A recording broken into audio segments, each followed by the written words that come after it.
In this video, I'm going to show you cinematic film preset tutorial in Lightroom Mobile. You can download this preset for free via the link in the description. But before that, the file is protected by a password.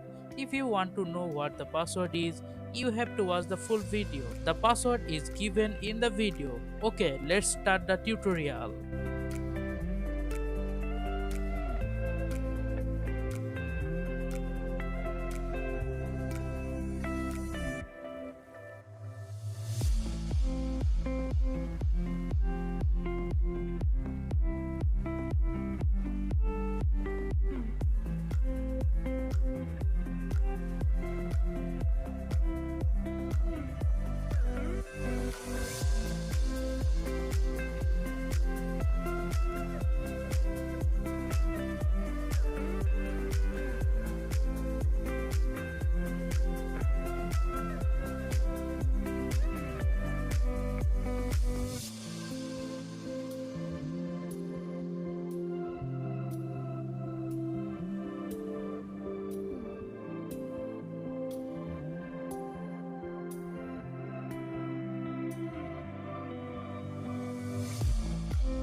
How was the tutorial? Tell me in the comments. Please like, comment and share this video with your friends and family.